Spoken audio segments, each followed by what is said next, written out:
মুসুর ডালটাকে ভালো করে ধুয়ে নিয়েছি, পেঁয়াজটাকে টুকরো টুকরো কেটে নিয়েছি, আলুটাকেও কেটে নিয়েছি, আর ঝিঙেটাকে ছাড়িয়ে কেটে নিয়েছি। এটা দিয়ে আজকে তরকারি হবে। কড়াতে তেল গরম হয়ে গেছে, একটু জিরে ফোড়ন দিয়েছি। এবার কেটে রাখা পেঁয়াজগুলো দিয়ে দেবো। পেঁয়াজ আর আলু দিয়ে দিয়েছি, একটু হালকা ভাজা হয়ে যায়। এরপরে ঝিঙেটা যোগ করে দেবো। ঝিঙেটা যোগ করে দিলাম, দিয়ে অল্প একটু নেড়ে নিয়ে জল নেড়ে দিয়ে মুসুর ডালটা দিয়ে দেবো। ঝিঙেটা ভাজা হয়ে গেছে, এবার ডালটা যোগ করে দিচ্ছি।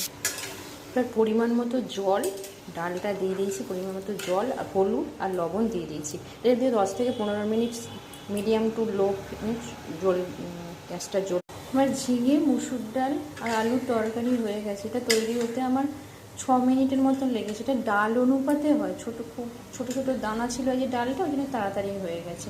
আপনাদের তাড়াতাড়ি থাকলে আপনারা এটা কুকারেও সিদ্ধ করে দেবেন, কিন্তু কড়াতে হলে একটু বেশি টেস্ট বেশি হয়।